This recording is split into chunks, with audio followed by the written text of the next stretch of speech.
Welcome back to Braintree Today. I'm Martha Konstandinidis and you're watching BCAM TV. Now we'll be getting into our latest stories from the week.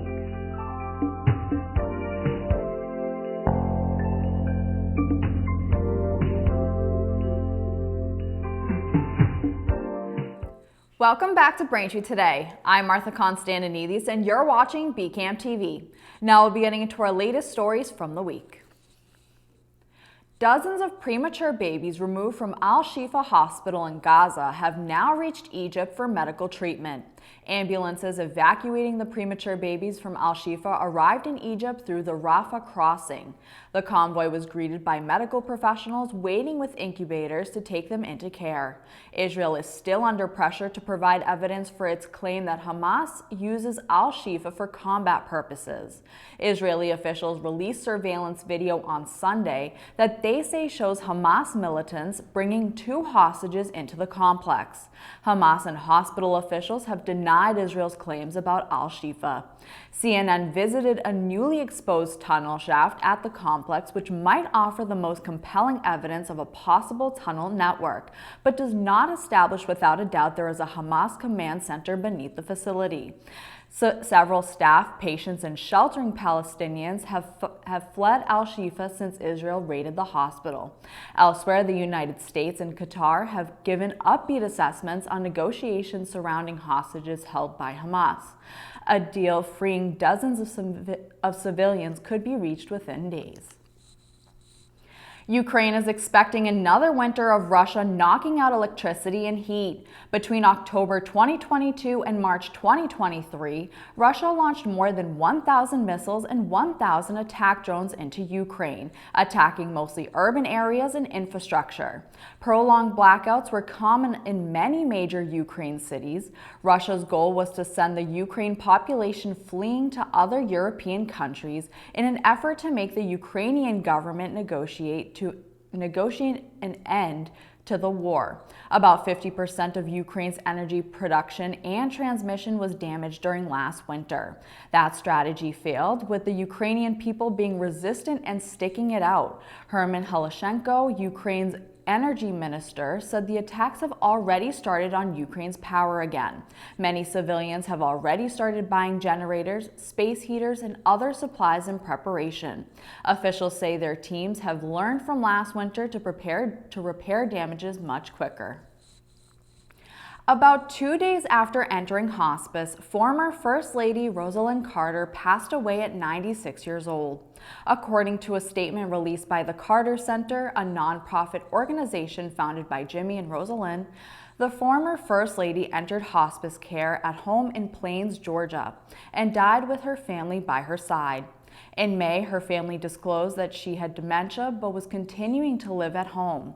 Jimmy Carter, 99, is in hospice care himself after deciding in February to decline additional medical intervention. The former president said in his statement, quote, "Rosalynn was my equal partner in everything I ever accomplished. She gave me wise guidance and encouragement when I needed it. As long as Rosalynn was in the world, I always knew somebody loved and supported me." End quote. SpaceX's giant Starship rocket successfully lifted off around 8:03 a.m. on Saturday from its launch pad in Texas to Cheers. The Starship successfully separated from its Super Heavy booster as planned, but minutes later, Mission Control appeared to lose contact with the vehicle. SpaceX said it believes the Starship's self-destruct system activated, presumably because of a problem on board. This was the Starship's second attempt to launch the largest rocket the world has ever seen. The stainless steel rocket stands nearly 400 feet tall. Its massive first stage, known only as Super Heavy, is powered by 33 Raptor engines that must fire in perfect synchronicity to carry the Starship into orbit. NASA plans on using a version of the rocket for some of its upcoming Artemis missions to the moon's surface, which could start as soon as 2025. Every fall, as the weather gets colder, some of us have to deal with the annoying nosebleeds. But why does this happen? Doctors say this is incredibly common. As the outdoor temperature drops, the air becomes drier, which means your skin and the lining of your nose also become dry, sometimes making the nosebleed more. Running heaters in our cars and homes makes matters worse as they suck all of the moisture out of the air. But there are some things you can do to return moisture back to your nose. Some options include running a humidifier in your bedroom at night, staying well hydrated, dabbing a little petroleum jelly right inside of your nose to keep them moisturized, and then you can use over-the-counter nasal saline spray several times a day. These things will help you avoid dreaded nosebleeds that come with colder weather season. Thanks for watching Braintree today. We'll be right back with more after the break. He was surprised to find out that he has elevated blood pressure, which could turn into high blood pressure. So he talked with his doctor about a healthy path to get his numbers down. He quit smoking, which makes a big difference for his overall heart health. He also cut down on salt by watching out for high sodium on food labels and added a 30-minute walk 5 days a week to his routine. These healthy steps weren't easy, but lowering his blood pressure was worth it. Learn more about his healthy path. Welcome back. Mayor Charles Kokoris announced that the town of Braintree will mark the 60th anniversary of the assassination of President John F. Kennedy with a remembrance ceremony in front of Braintree Town Hall. The ceremony will take place on Wednesday, November 22nd at 9:30 a.m. Remarks will be offered by the mayor and a wreath will be laid at the entrance to John F. Kennedy Memorial Drive. Members of the Braintree Veterans Council will be present in honor of President Kennedy's service as Commander-in-Chief of the Armed Forces, as well as naval officer during the Second World War. The late president is one of 4 presidents to have been born in Norfolk County, including Braintree's John Adams and John Quincy Adams. President Kennedy visited Braintree in 1952 and 1958 during his campaigns for the United States Senate, including a rally held on the steps of Braintree Town Hall in 1958.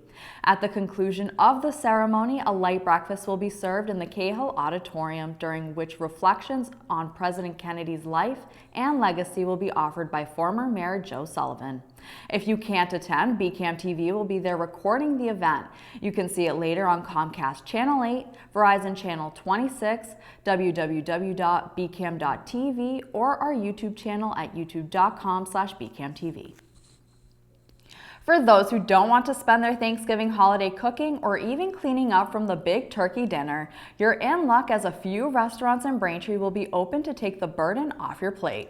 In some cases, you'll need to make a reservation, so plan as much as possible. Some local restaurants that are keeping doors open include Southside Tavern at 941 Washington Street, Bertucci's at 412 Franklin Street, TGI Fridays at 60 Forbes Road, IHOP at 755 Granite Street, Dave & Buster's at 250 Granite Street, and Davio's at 250 Granite Street. Hours and services may vary by location, so be sure to call ahead. Visits and pictures with Santa are treasured traditions for many families. In Braintree, kids have several chances to see jolly old Saint Nick to tell him what they want for the holidays this year. Residents can have their photo taken with Santa at South Shore Plaza in Braintree through the holiday season. There are also Braintree area chain stores that are participating nationally in Santa-themed events. Santa will also be at Macy's stores throughout New England as well as Nordstrom. On Black Friday only, you can catch Santa at Nordstrom Rack stores as well. Braintree Curbside Yard Waste collection has begun. Pickup will be on your regular collection day and will continue all the way through the week of November 27th.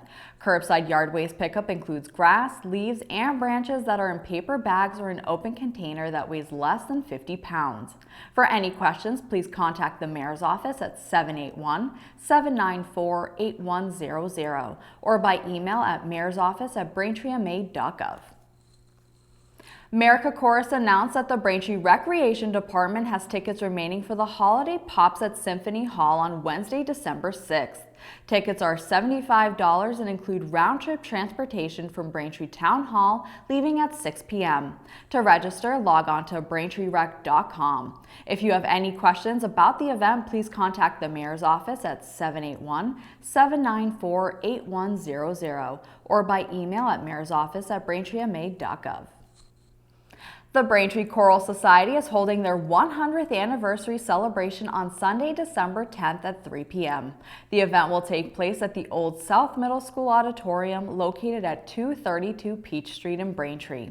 The concert will include the Choral Society's rendition of Gloria by contemporary composer Kevin Memley, plus other songs of the season.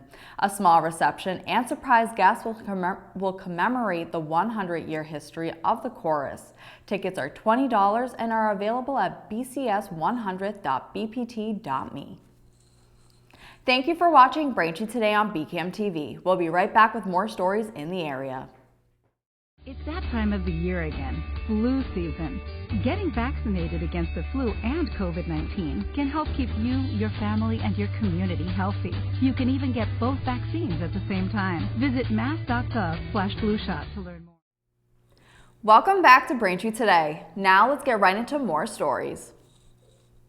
The Department of Education is investigating 7 schools across the U.S. after receiving complaints about alleged incidents of anti-Semitism and Islamophobia.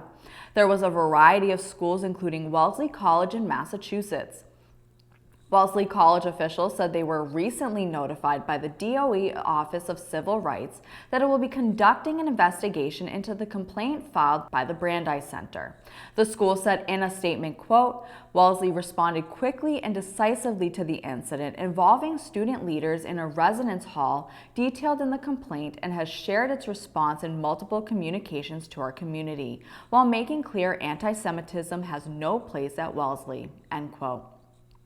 The complaint also refers to a teach-in which several Wellesley faculty shared historical context and perspective on the Israel-Palestine conflict with students.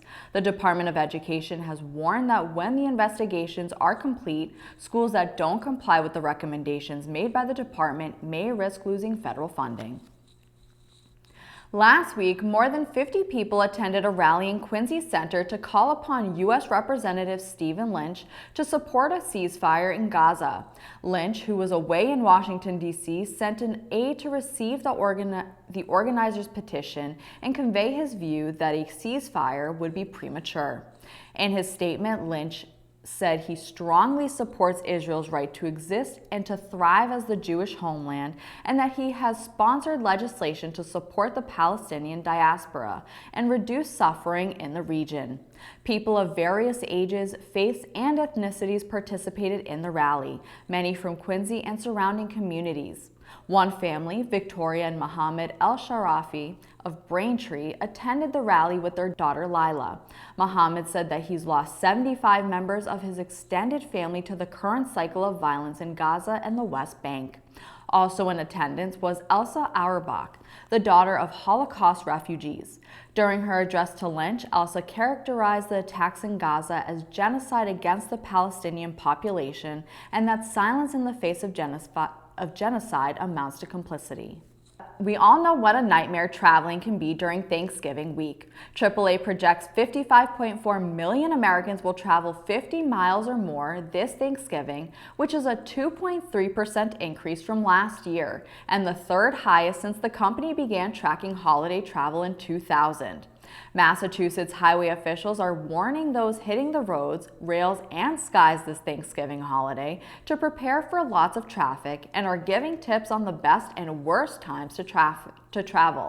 Joe Foddy of Massachusetts Department of Transportation says, quote, the worst times we think are going to be Tuesday and Wednesday for going away. The best time to travel is probably first thing in the morning and later at night, sometime after 6 p.m. We think based on what we've seen historically, these are the best times to get out, end quote. MassDOT says they're doing everything they can to help alleviate the congestion, especially during peak times.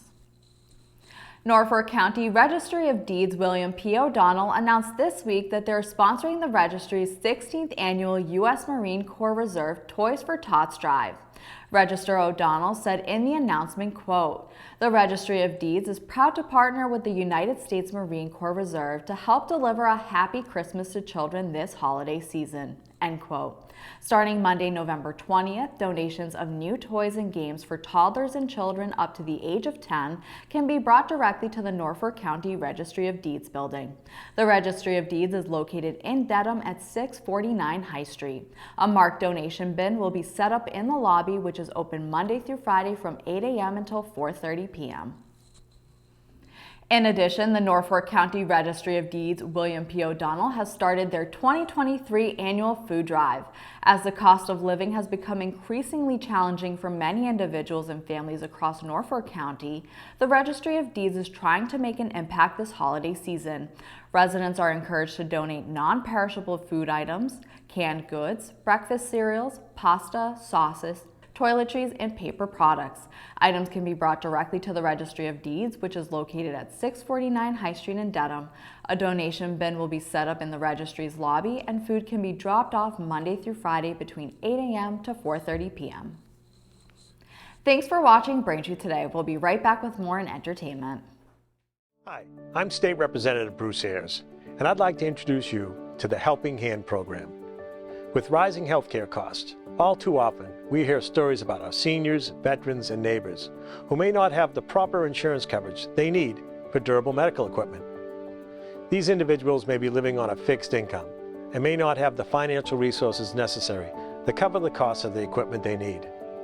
We have a solution. The Helping Hand program provides free, durable medical equipment to residents in need.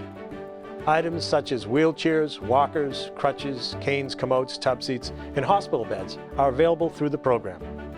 We receive donations of lightly used equipment and store them at our facility in North Quincy. If you're in need of any of these items, you can pick them up free of charge and return them after any length of time.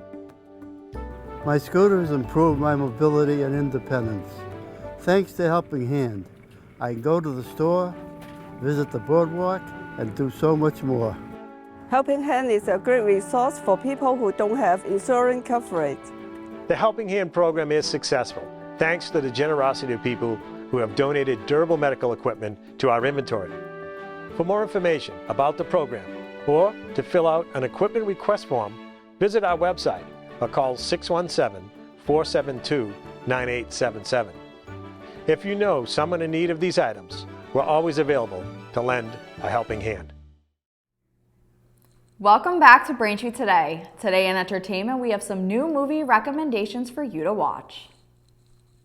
First in entertainment, Next Goal Wins follows a down-on-his-luck coach, Thomas Rongen, who tries to turn the American Samoa soccer team into winners as the 2014 World Cup qualifiers approaches.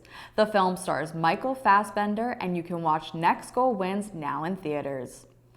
Next up, Saltburn follows student Oliver Quick, who finds himself drawn into the world of the charming and aristocratic Felix Catton, who invites him to Saltburn, his eccentric family's sprawling estate, for a summer never to be forgotten.